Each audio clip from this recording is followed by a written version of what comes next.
I'm John Walstead, the director of the Michigan Masonic Museum and Library in Grand Rapids.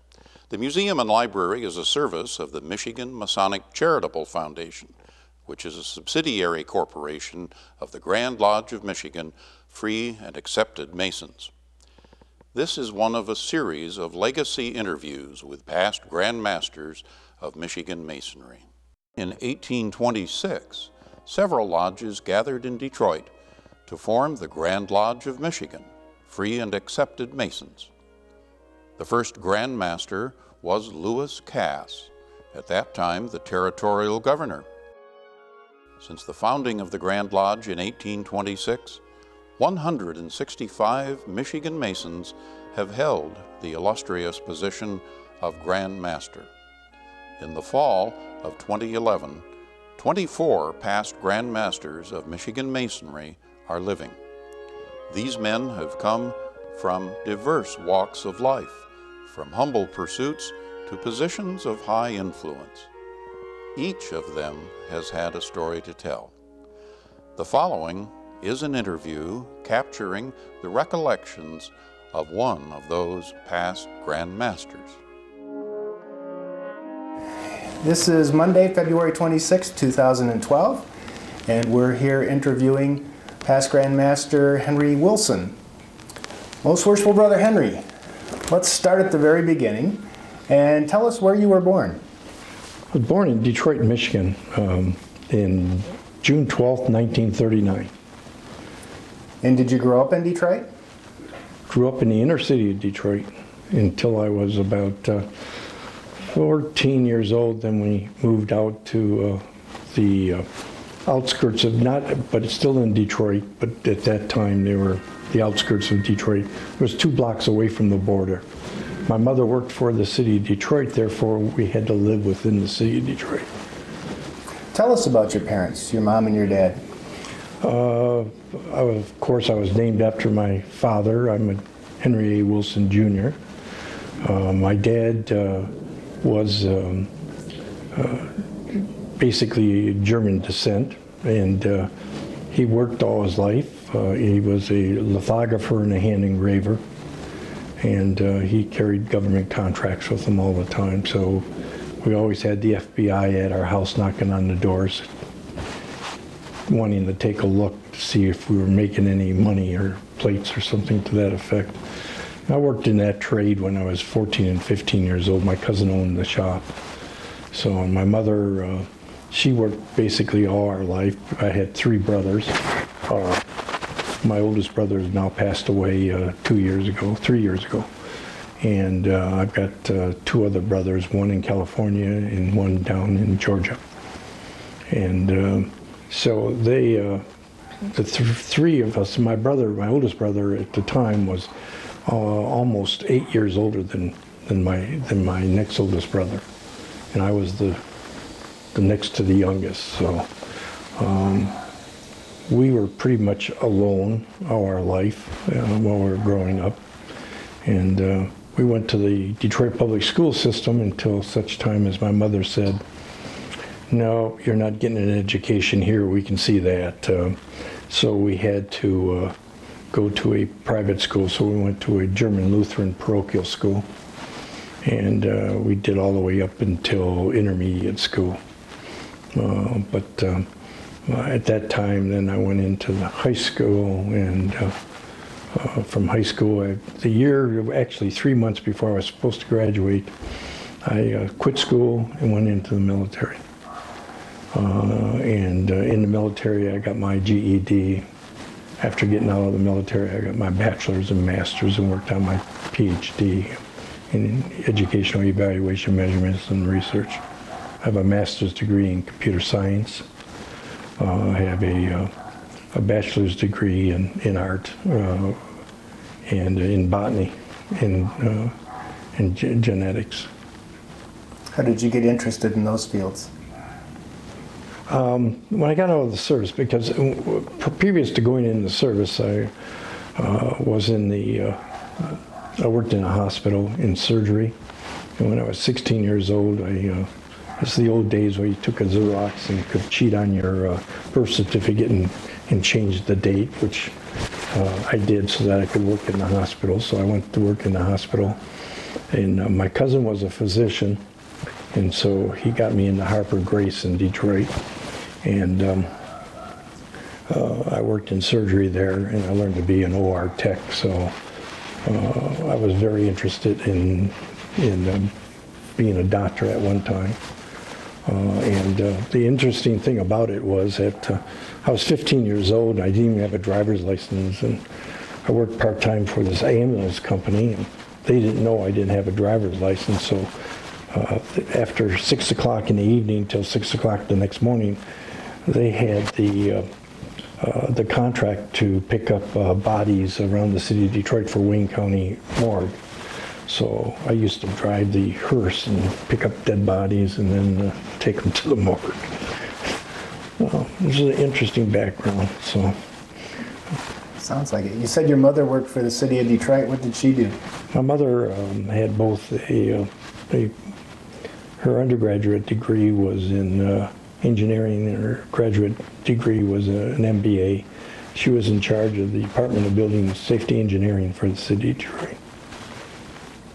She was the highest a woman ever obtained employment in the city at that time, which was interesting. For 7 years, she wrote a perfect score, what they call the Probst score, but because of the way that women were not promoted in those days, of course, she wasn't promoted until she had the maximum amount, and they had no choice but to promote her then at that time, which they did, and she retired from the city of Detroit. You said you went to college. Where did you go to college?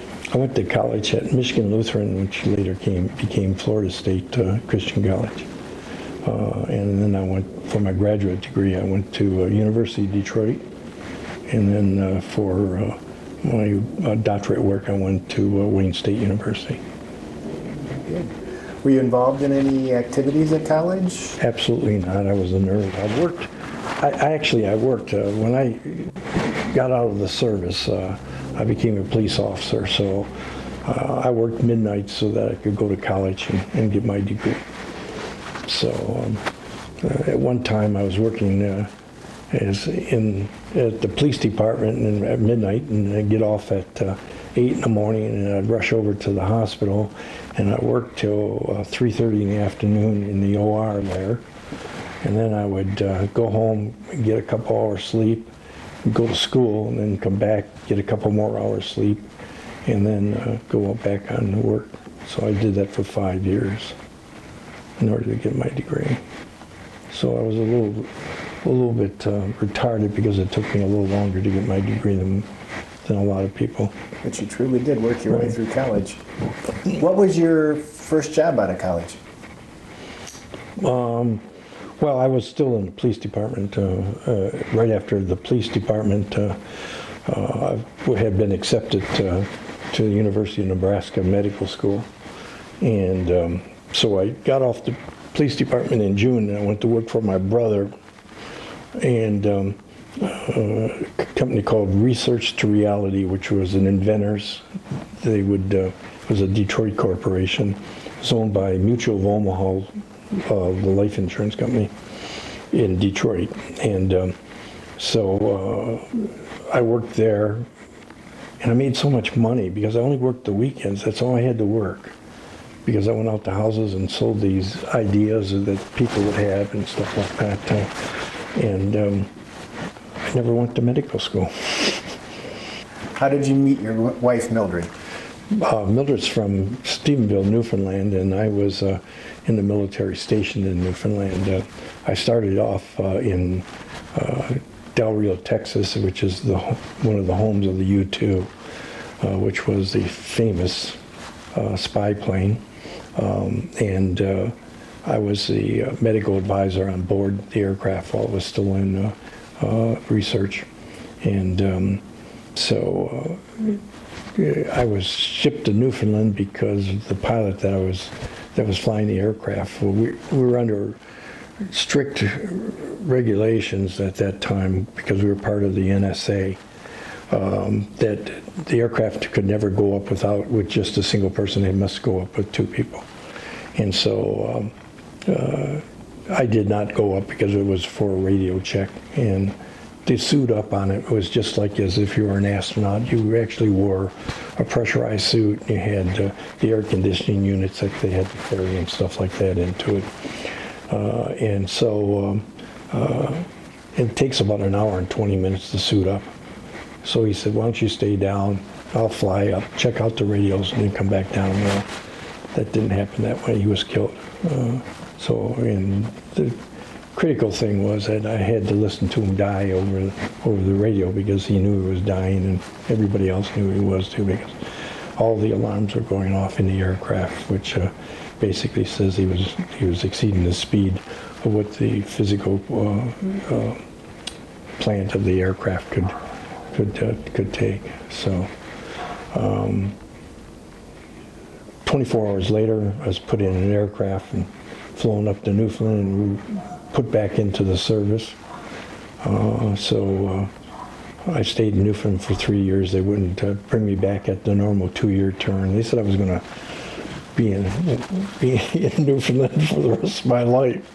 So while I was up there, I was a pararescue independent duty medic, and I met Mildred in the emergency room. She cut her arm, and we got to stitch it up. And so it took me almost 9 months before I could get a date with her because she didn't want to go out with Americans.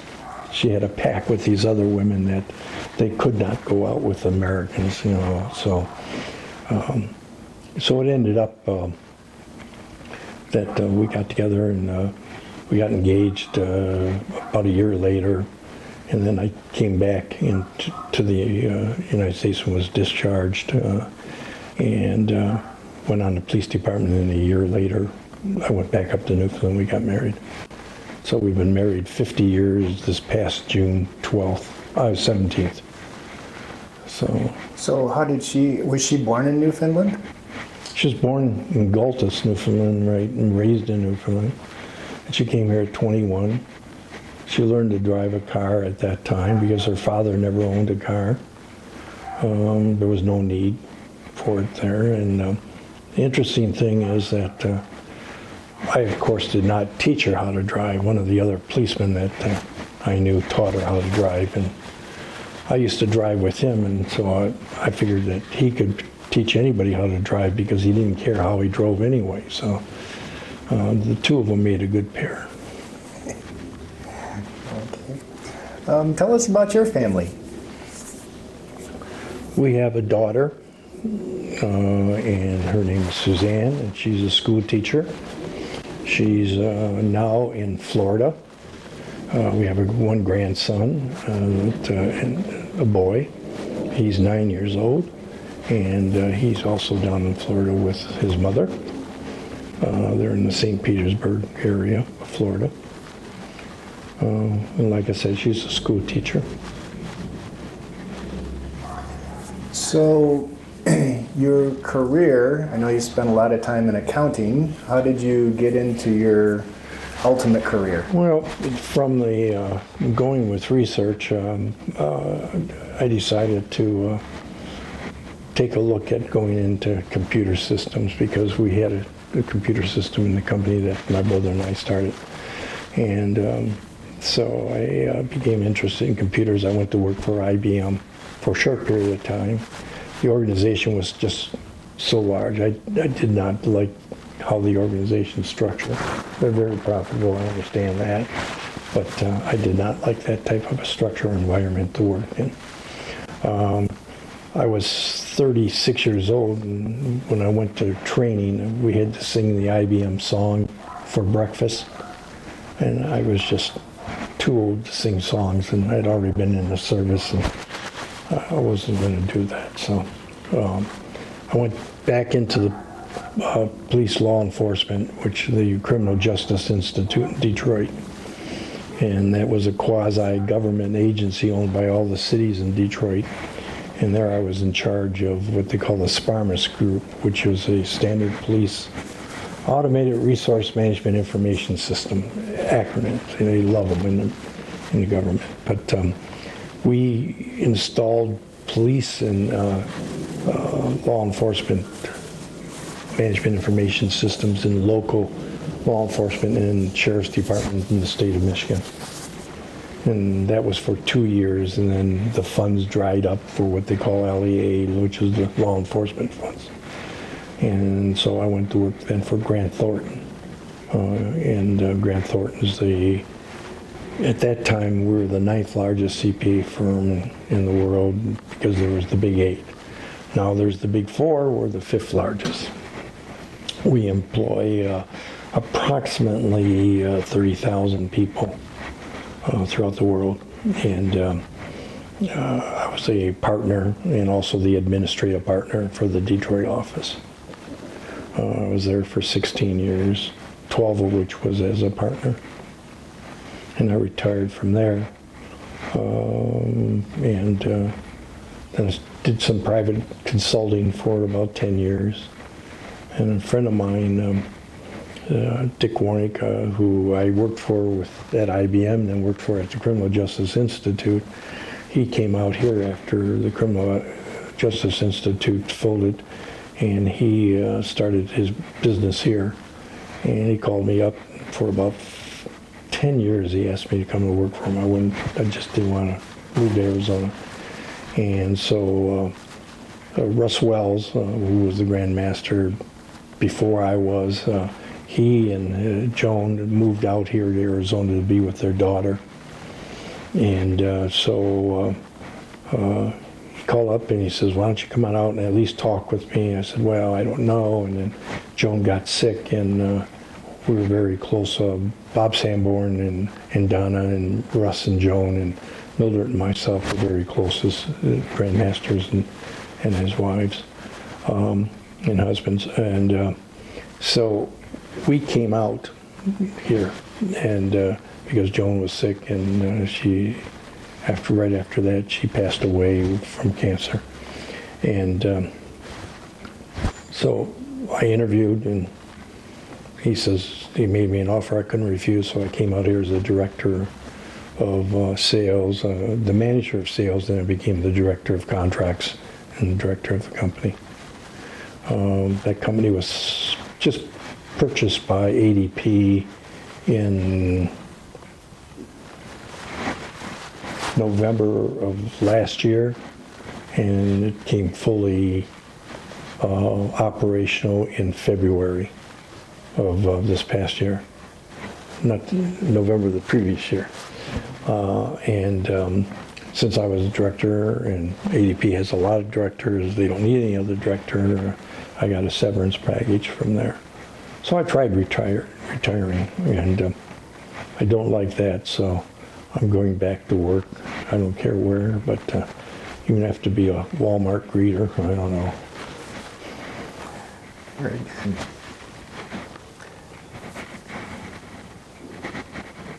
Do you have any hobbies? I only had hobbies when I was on the police department. And, well, actually, when I was a partner also with Grant, but my one hobby when I was a police officer was that I did pistol shooting. I took the state of Michigan outdoor pistol shooting in I think it was 76, which was the big year for the state and in the United States. And I also took the indoor pistol champion that year, and then I took the outdoor Maryland state pistol championship that year. Then when I got out of the police department, I sold all my guns. And live in Arizona, I don't have a gun, but everybody else does. When I was in with Grant, I got into boating, and so we purchased a boat, then we purchased another boat, and then we purchased another boat. And you never stopped buying boats, and I became a director at the Grosse Pointe Yacht Club in Grosse Pointe, Michigan, and there I was a director for 4 years. I was a member there, I think, for 15 or 20 years, so that's where we kept our boat. What kind of boats did you have? Pardon me? What kind of boats did you have? I had I started off with a Chris Craft, a 26-foot Chris Craft, and we went to a 33-foot offshore Formula, and that was the best boat that we had, at least for me. She would go about 105, and it was very good boat. And then my wife said to slow it down, so we went and bought Trojans, and the last boat we had was a 40-foot Trojan. Very good. So how did you first learn about Freemasonry? It's a good question.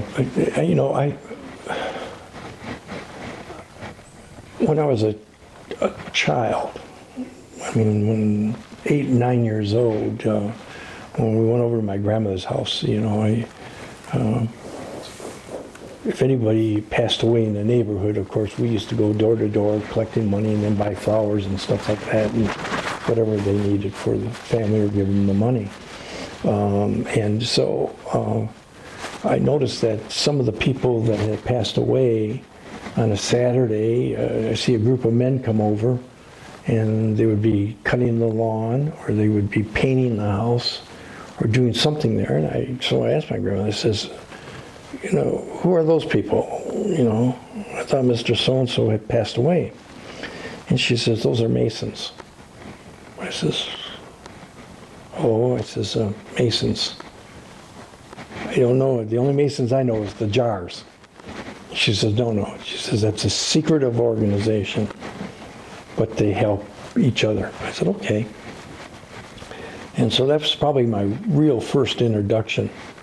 It wasn't until I became a Mason that I know that my grandfather had been a Mason on my mother's side. She gave me all his paraphernalia and that he had, his certificate and everything else, that he was a Mason. But he was from Toledo, Ohio at that time. That's 60 miles south of Detroit, and that's where he became a Mason. But I never knew that. The person that sponsored me, one of the people that worked for me at the time, I was interested. I said, I'm really interested in becoming a Mason. She says, my husband's a Mason. So she brought him down to work one day, and his name is Tom Espy. And he's probably my mentor all the way through. Just a fantastic person. Just absolutely fantastic person. He was a manager of a motor winding shop. And he was in charge of the back room. And so he came and I talked a little bit with him, and I said, gee, I really would like to become a Mason. Could you get me an application? He says, no. He says, I don't know you that long. He says, do you know anybody else? And I says, gee, the only one I know is one of the policemen that, that was friends of my parents for years. Before I was even born, they were friends. I says, his name is Harry Bartz. He says, my God, he says, he's a past master of our lodge. And so he called Harry, and then I called Harry and asked him for a petition, and then he gave me a petition, and he helped me go through. But Tom was the real one that helped me with all my memory work. And of course, in those days, you had to go the old catechism. And so which is very interesting, by the way, for people that don't really understand the Masonic order. When I took my MM, when I did my catechism in the second degree, in order to go to get my MM, I was cubed. And the master came out and talked to me. He says, he says, I will tell you, he says, I'm a ritualist. He says, I know of only 3 words that you missed in the whole thing. He says, but somebody may not have liked it, and therefore they have a right to have you do it perfect. I said, I don't know if I could ever do it perfect. He says, well, he says, you're going to have to repetition the lodge. And the next month I did repetition the lodge, and I went back in and I passed with no problem at all. So it really is just the tenacity that if you want to be a Mason, and if somebody says, well, you know, why did you want to be a Mason? I couldn't tell you that. I can't sit here today and tell you then why I wanted to be a Mason. I don't know. I don't have a reason. Other than I know that they did good work. And after I became a Mason, I found out that probably 20% of the people at our church, the men, were Masons. You know, and very well known in the community. And therefore I thought, you know, it's an organization you'd like to be associated with. Somebody that's good. And I became very active in my lodge, went through the chairs, became master. Never missed a Grand Lodge up until I think about 92. Actually 93, right after I was Grand Secretary for a year. But then I would tell you that you learn a lot. You learn what Masonry really is about. You learn that it is truly brotherly love. Tom and I are very close friends. We still talk at least once a month. We try to get to talk more. When we were in Detroit, we went on vacations together, his wife and Mildred and I. We traveled the world together. So Masonry, you can get friendships there that you'll never have anyplace else or anywhere in your life. My dad was not a Mason, but he lived the Masonic way of life. He was extremely well liked, and his life was cut very short. In 1968, he came down with the Asian flu when it hit the United States, and he was the first one in Detroit to get it. And he got it, and 3 days later he was dead. So, but he was just a fabulous person. So you don't remember a specific instance or thought or individual that got you to join the fraternity? No, it really was self-initiated. It really was. It was something that I thought of afterwards. I don't even know if it was something in going by the lodge. There was a Masonic lodge, a temple on on 8 Mile Road in Mack Avenue, which is later where I became a member. It was Point Temple. And I joined Grosse Pointe Lodge, 584 at that time. And, but I know of no person that, you know, even talked to me about it other than when I initiated it myself. What year did you join the lodge? Did I join Masonry? Yes. 1972. So that's 28, this is my 40th year coming up. I know that you're a member of several of the appendant bodies. You want to tell us about some of the appendant organizations you belong to? Speaking with the Grand Lodge, you belong to them all, both York Rite and Scottish Rite. I went through the chairs in Scottish Rite and became Sovereign Prince, and was coronated 33rd.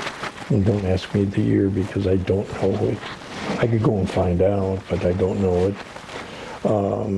I went through the York Rite first, even when before I was in Grand Lodge. And I received the Purple Cross when I was Grand Master there. And you know, of course, you're affiliated with the Rainbow and Jobies and the D-Malay. I'm very strong in supporting them here, even in Scottsdale. You know, I really have, although I belong to the organizations, I really concentrated on the Masonic Order, I mean the Blue Lodge, and I really have stayed with the Blue Lodge. The one group that I enjoy very much being part of is the Jesters, which is a part of the pendant part of the shrine. I enjoy that because I enjoy the idea of dressing up in a tuxedo and copper and sitting at a table and having a formal dinner. I really enjoy that. Do you belong to a lodge out here in Arizona? Yes, I belong to the Scottsdale Lodge, and 43 is the number. It's the largest lodge in Arizona. It has 550 members. It's a very active lodge. I'm very active in it. For the last 4 years, I've cooked for the throughout the year for the lodge, and I've also done the dinners for the masters on their installations. This past year we fed 150 people, so and I've never did that much cooking before. But since I've been here, I went through a culinary school for French cooking for 6 months, and it was pretty interesting. So I've learned a little bit of something. At least they asked me to come back every time to cook for them. So, but we have a dinner every Thursday. That's our lodge night at 6 o'clock. It used to be $5. We just raised it to $7 a dinner. And the first Thursday of the month is our business meeting, and we have a steak dinner that night. So it's very inexpensive to belong to, so I enjoy it. It's a very nice lodge. It's great people, great officers, a young corps, a lot to learn, but they know it, and they're not so sophisticated that they won't admit that they don't know it all, which is good. Have you had the opportunity to attend any of the York or Scottish Rite bodies out here? I've gone to the Scottish Rite bodies. I've not attended any of the York Rite yet. The Scottish Rite, I went to 2 or 3 reunions. I've acted in some of the plays, which they have a degree here that Scottsdale Lodge has always done the degree work, and so they asked me to be part of it, and I've been part of that for 3 years now.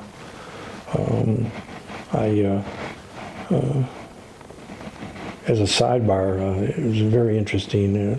I've become more and more interested in the Masonic Order and the history of the Masonic Order.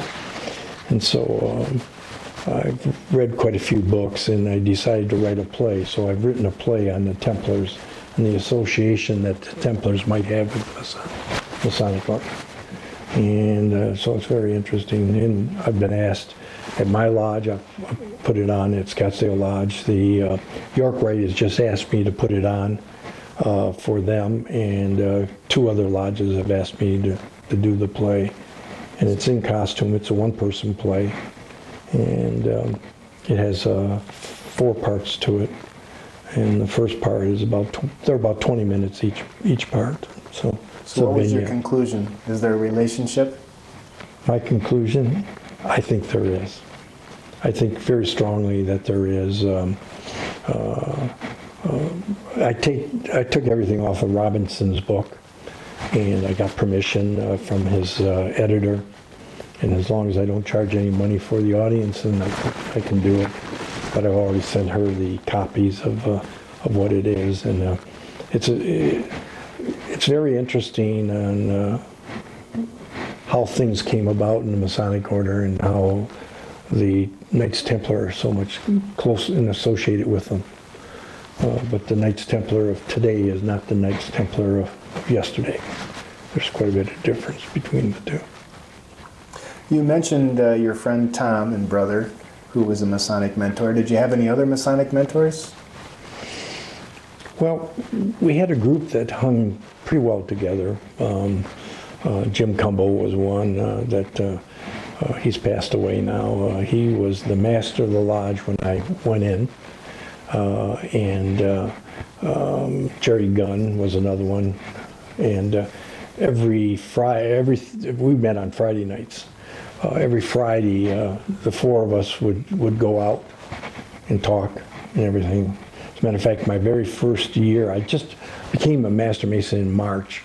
And so Grand Lodge was in May, so I wanted to see what a Grand Lodge was like. So I went to my first Grand Lodge in May of '72.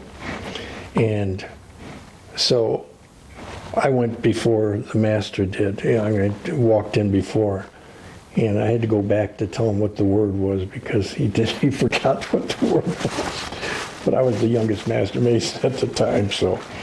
But we got done with that, which is interesting. And I came home and I looked at my wife and she says, "How was it?" I says, "That's something I'd never get involved with, is that Grand Lodge."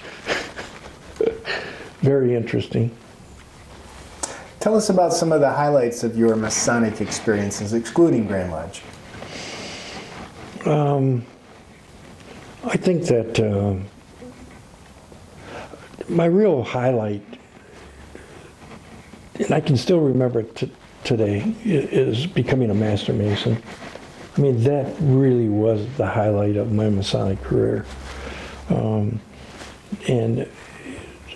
as a matter of fact, I have to give a little speech to everybody that when we do the third degree here about, you know, that being proud, you should be proud of this, and that you can get all the accolades from all the other organizations. You can wear your purple, you can wear your 33rd ring, you can wear your Purple Cross ring, etc. But really being a Master Mason is probably going to be the most proud and the highest thing that you can become in Masonry.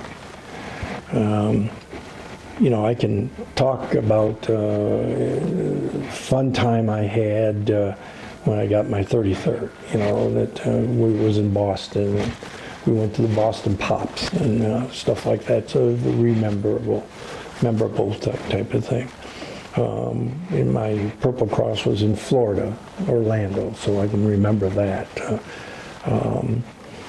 But I think that one thing that is always, and when you become a Grand Master, there's nothing that makes you feel more proud than standing up before, at that time, 700 to 800 men in an auditorium, and they introduce you as the Grand Master for the first time.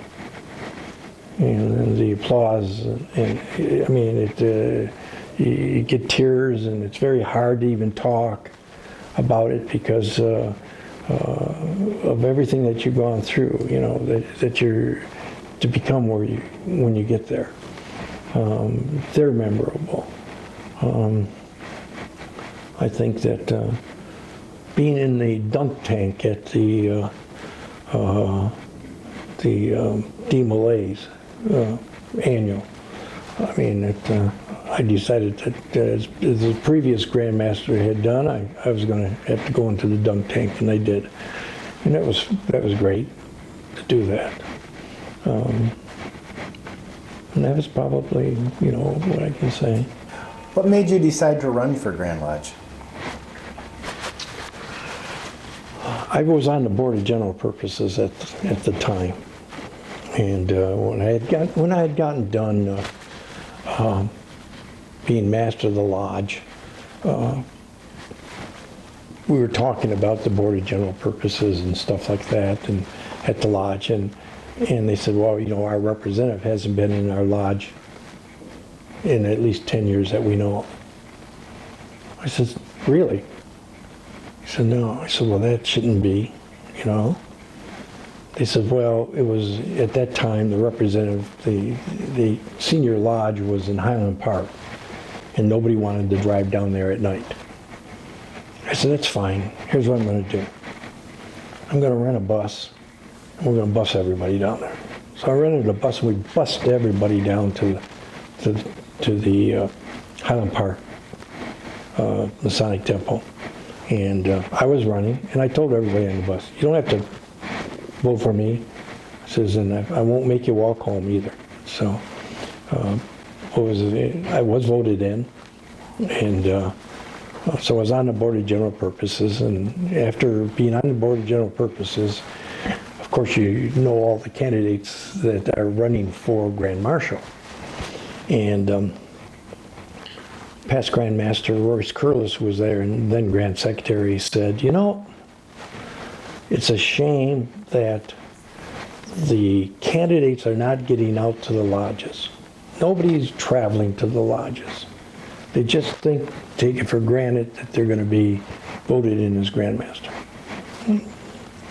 So I went home and I thought about it, and there was a party that night for the Highlanders, which I was part of at the time in the shrine. And I said to myself, you know, that shouldn't be. No one should get in office, especially a Democratic type office, where there's a vote by just getting in with no competition. And not so much competition against the person, but for the chair or for the position that they're running for. And so I made a decision that night to run for Grand Lodge. This was like in March, and Grand Lodge was going to be in May. So I talked to my lodge, and my lodge said, sure. So they wrote the letter sponsoring. They said, you take care of the outstate, we'll take care of the metropolitan area of Detroit. I said, okay, fine. So I went, I think it was 17,000 miles from the middle of March to May, the last of May. And drove, flew airplanes, I could fly anyway, you know, because I had my own pilot's license.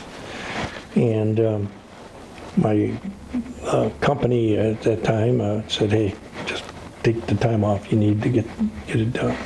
So I did. So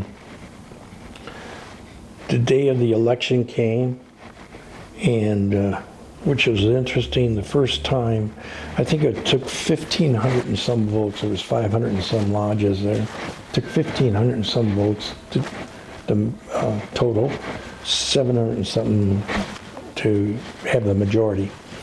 And the first time through, I missed the majority by 3 votes. The next time, I got the majority by 3 votes.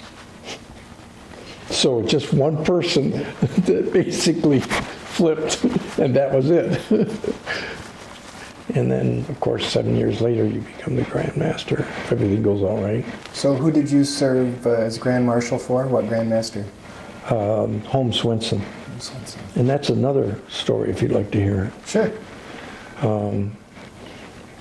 2 weeks after I was Grand Marshal, we had a dedication of Ann Arbor Masonic Lodge.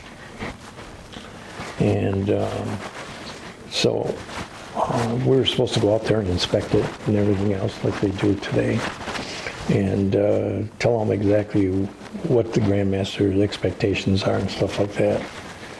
And inform them at that time, the Grand Master said, you tell them that there's not to be any chicken. I don't like chicken. I said, okay. So I went out and told them that. They said, we were going to have chicken. I said, okay, fine. So we did the dedication. 2 weeks later, we're going to have another dedication. Well, at that time, I was supposed to be out of town. I was flying to Hawaii to give a presentation for the company. And so I called the Grand Master up and says, I cannot make this dedication. This has been prearranged before I became Grand Marshal. He says, no problem. He says, I'll take care of it. I said, thank you very much. So in the meantime, I called up Russ Wells, who I really didn't know that well, but you know, we met when I became Grand Marshal. And I said, Russ, I'm going to be out of town. Do you mind making sure everything is there and set up and stuff like that? And I'll drop everything off by your house. He says, sure. So I did that. About 2 hours later, I got a phone call. It was the Grand Master. And the Grand Master said, Brother Wilson, who's the Grand Master of Michigan? I says, well, you are, sir. He says, who makes the decisions in Masonry in Michigan? You do, sir. He says, if you don't want to be a Mr. Wilson, I would advise you the next time, I'll make arrangements to who will take your place and who won't take your place, and you will not take it upon yourself to do that.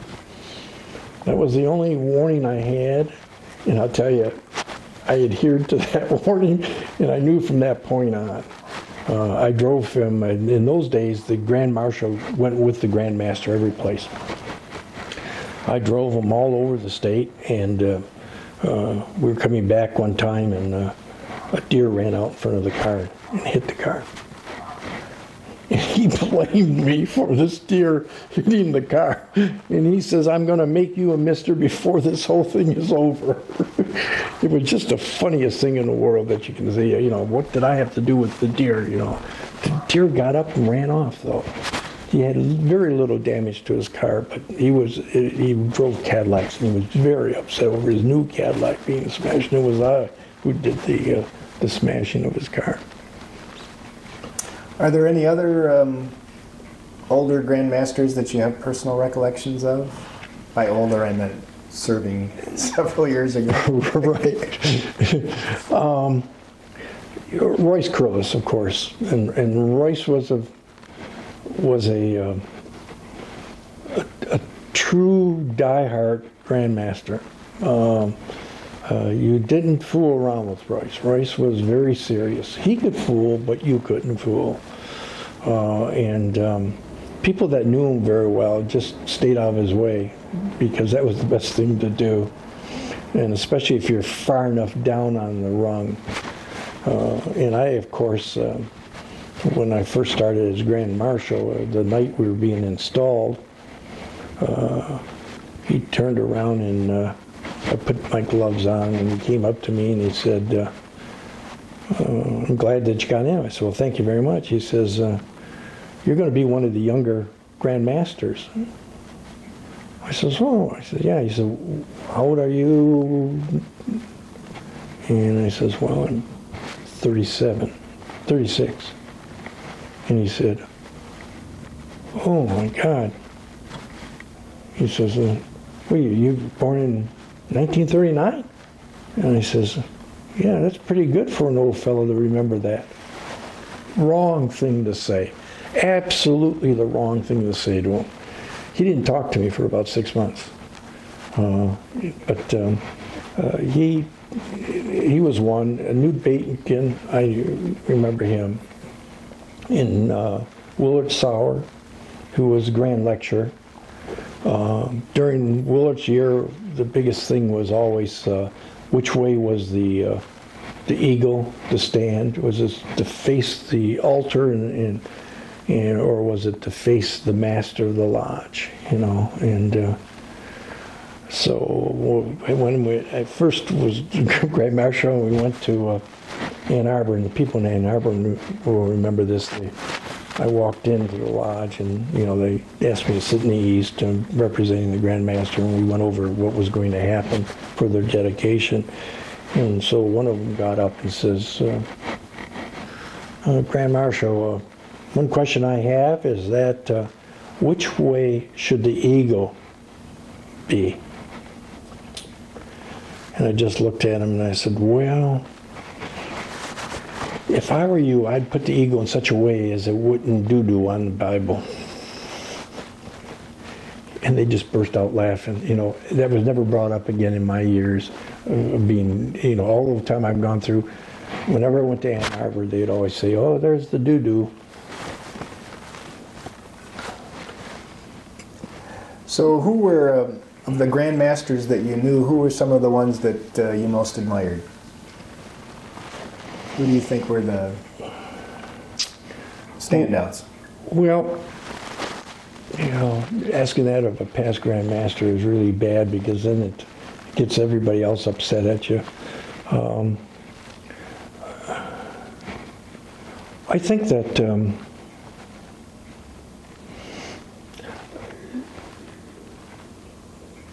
past Grand Master Sanborn and past Grand Master Wells, the three of us got together and we were very close. So all our programs were based on 3 years as opposed to 1 year.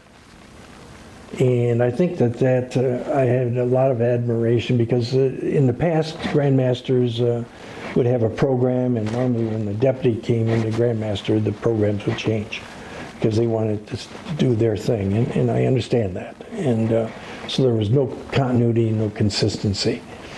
And that was the first time that any of the Grand Lodge officers that we knew of have gotten together and really came up with a program for 3 years. We had a public relations program for 3 years that was pretty good. We had a couple other programs that we came up with, and we maintained those programs through the years. We maintained pretty much that if you didn't show up to Grand Lodge, you were going to be summoned to Grand Rapids to talk to the Grand Master and maybe have either your charter pulled or have you removed from offices at that time. So the three of us maintained that all, and we each had, I had my session. I called everybody in that didn't attend Grand Lodge because it's a responsibility that they have, and we feel very strongly. And each year they got less not coming, more coming. But if it's not enforced, everybody goes back to the same way. It depends where it's held. If it's held in Detroit, then they feel right away that, it's the Sin City and everything else, and you'll get mugged if you go anywhere. But that's really not true. We never had a person mugged in Detroit at all. As a matter of fact, when I worked for Grant, we had probably 30-40% of all of the accountants were females, and we work them at night. We were right downtown Detroit.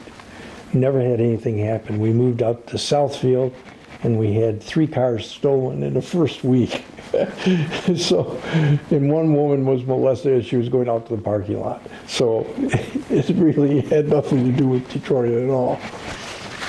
Well, since I was the master in my lodge when you were Grand Master, I'm glad I attended this session so I didn't have to have a private interview. Yeah. Tell us about some of your memorable Grand Lodge experiences. Yeah, good and the bad. Probably, I had a very busy year. We had a particular lodge that was dealing in drugs, and so we had to close the lodge down, and we called everybody into Grand Rapids. We had the State Police of Indiana, which were Masons, and stenographers there, taking minutes of everything that was going on. We had members of the DEA in the fraternity, and I received a phone call about it. And then I ended up going to Washington. And I said, I'll go to Washington as long as they were flying me there, as long as I could get a flight back. So I spoke to the head of the DEA at that time, who was, by the way, a Mason. And so that was a major thing that occurred. I also had a situation where I removed a person from office, not from Grand Lodge office, but as a Mason, that had sexually assaulted his daughter on numerous occasions. And so I just removed him. And the Grand Lodge, thank goodness, upheld that removal. And we ended up in a lawsuit over it. And he was an attorney, but I wouldn't change my mind. And even in depositions, I told him, there's no way I'm going to change my mind. I don't want him as part of the graft. We also had a couple of Masons that decided that they were going to threaten the head of the Rainbows at that time, and was going to kill her. And so we had, during my session, I had to take time out that evening for 5 hours, talk with everybody that was there. including him. And the funny thing about it is her husband was a police officer, so I don't think he would have gotten very far with it. But Masonry, I think overall, over the years, have definitely changed. I think that the investigations and the quality control probably is not there that used to be there. One of the reasons is if our ambition is to increase numbers and not quality control those, then we're going to have problems. We're going to have more problems than we care to have. I think that, as a side note again, I think that in the fraternity, more and more people, because it's a reflection of society itself, there's no respect for the offices of the Grand Lodge like there used to be. And if it continues, then there is not going to be a fraternity, no matter how many times they try to increase membership, because there has to be someone to head the organization. In Michigan today, we have a problem that only the Grand Master can speak to, and everybody knows about it, and it's strictly because, again, there's no respect for the Grand Master and the office of the Grand Master. If we lose that, we lose our fraternity. What would you tell a young man that was considering joining Freemasonry today? You know, I have such a different view probably on who should be a Mason than a lot of people have. I think there's an exception to the age rule, but I would like to see, you know, people joining Masonry, or somebody that came to me that said, hey, look, you should be stable in your life, in your family life. Your children should probably be pretty close to being grown up. You should also have your job and feel very solid in your job, and that you can take the time to be a Mason. Being a Mason is not just attending a meeting.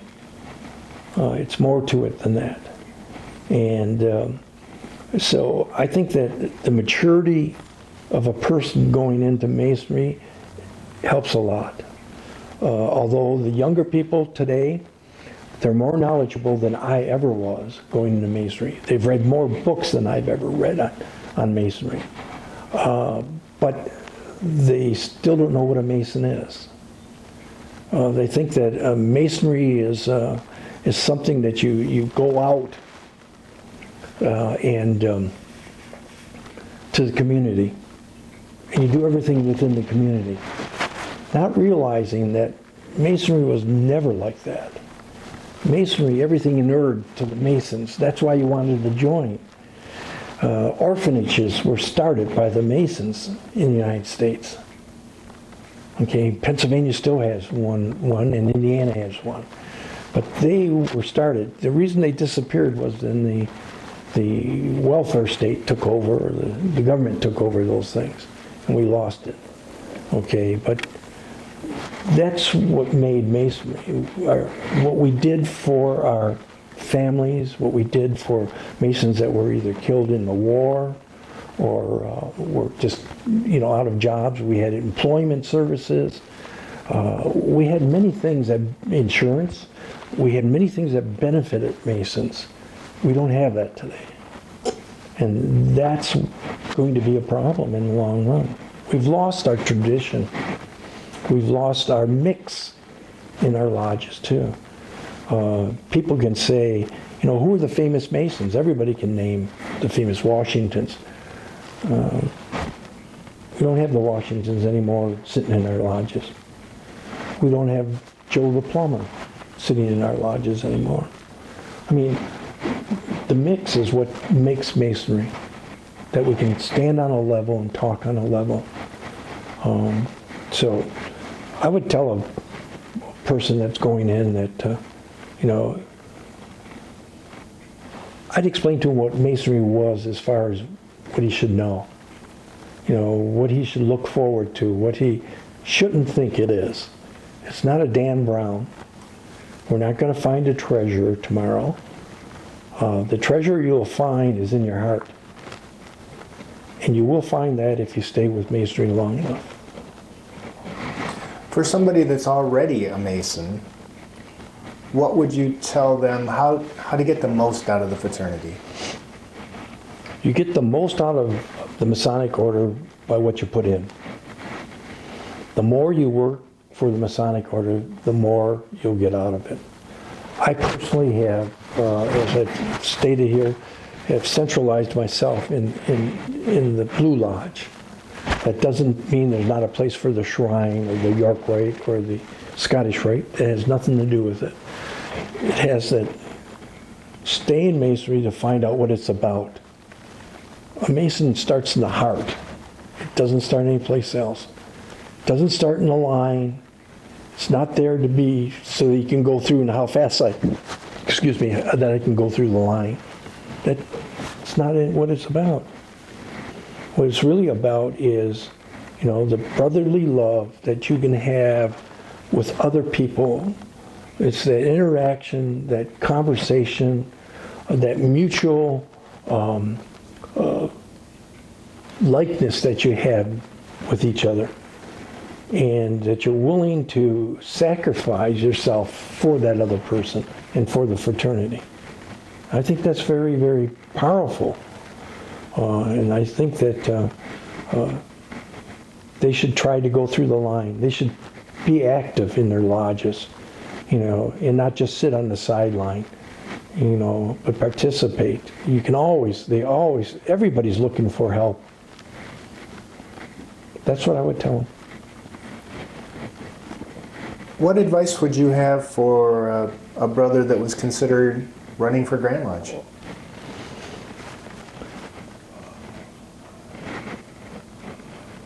That's an interesting thing, again, because I probably have an opinion on that like everything else and like every Grand Master has before me and after me.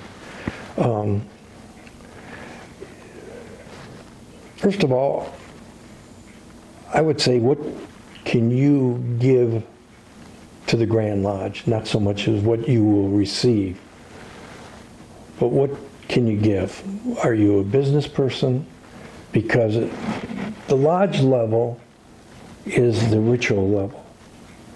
The Grand Lodge level is the business level. It's the fraternity, being able to maintain that fraternity and maintain the core values of the fraternity at that level. Therefore, what can you contribute to them? You know, it's nice to say that, well, you guys are all ego up there. You want everybody to be a businessman. Well, when you're talking about a charitable foundation with a couple $100 million, if you're talking about the Grand Lodge that is trying to make $1 and maintain, you know, there's still quality in the programs. If you're talking about the Masonic home that you're going to be presiding over, although they each have their heads, you are the head of all of them. You are the chief executive officer of all of them. And therefore, you know, you can't learn these things on the way up. So I think it's very hard for myself to sit back, and I've always maintained with a couple other past Grand Masters that the baker's son should be able to become a Grand Master. And I may not maintain that today. I've seen Grand Lodges now that are in major, major problems because of not having a business orientation. It doesn't mean that we shouldn't have a baker come through. It doesn't mean that a plumber can't be a Grand Master. It means that you should look at what you can offer to the Grand Lodge. And if you think that you can offer, you know, to them your knowledge and knowledge base to help the Grand Lodge go forward, and with programs and stuff like that, then I would say go through Grand Lodge. Very good. I guess the last question, Most Worshipful Brother Henry, is what would you like everybody to know about you or about your time in Grand Lodge or your family? Any last thoughts? Oh, I don't know. In summary now, Bob Sanborn said the other day, he said, you realize that you're the fifth one now on the oldest Grand Masters. And I said, oh my gosh, yes. Never thinking that, first of all, I'd ever been the Grand Master, let alone be the fifth one. You know, I think I was 43 years old when I became Grand Master. And looking back on it, was I prepared? No, I wasn't prepared. I was a partner in a national accounting firm. I mean, so did I know finances? Yes. Did I know business? Yes, I consulted to many of the major companies in the United States. But was I prepared for being a Grand Master? No. Can anybody be prepared? I don't think so. I think that those that really look deep down in them saying, yeah, it's a great thrill to become the Grand Master, and people clap and stand up and everything else. But I'll tell you, there's an old story that, if I can tell this, George Gullen, who was the president of American Motors. Then he became the president of Wayne State University. And while he was president of Wayne State University, he was very active in the Scottish Rite. And he became the lieutenant commander, I believe, of the Scottish Rite for North America. And he told me a story one time. He says that when he first, the announcement came that he was going to be the lieutenant commander, and eventually he would become the Sovereign Grand. He says, you know, an elderly Mason came up to me and said, George, now that you're going to be the lieutenant commander and then eventually the Sovereign Grand Commander, there's a couple things that you should know. He says, number one, he says, when you walk in a room, everybody's going to flood you. They're going to walk up to you and they're going to want your attention. They want you to recognize them, and they want to recognize you. And you're going to be sitting at the head table. And when you travel in different cities, you're going to be put up at the finest hotels. He says, but you have to take this whole thing as being this head. He says, it's like a duck with rain. You have to sort of let it go down your back and just off. Just, shake it off. And George says, I became the lieutenant commander, came into my first meeting, and people came up to me and offered me a drink. I sat at the head table. I had the finest room in the hotel. He said, just like the old gentleman said to me, the old brother sat there, he was absolutely right. But one thing that the old brother failed to tell me was that the duck likes it. And so you'll see some people, past Grand Masters and also people in the Scottish Rite, that have ducks on their coats because of something I gave them when they became the head of the different body. But there's nothing finer or more noble, I've used the term, than to be the Grand Master of the Masonic Order. There's nothing finer than to have, 800 people stand up and clap. It gives you the goosebumps. It gives you everything that you want out of life. But I want to remind you one thing, especially since this is a video, that you're still a Master Mason, and that's the highest you're going to go in Masonry. There's nothing higher, and there's nothing more that you should be proud of than being a Master Mason. Most Worshipful Brother Henry, we'd like to thank you for your time today and for participating in our Legacy Series video interviews. And thank you very much. Thank you very much. I appreciate it.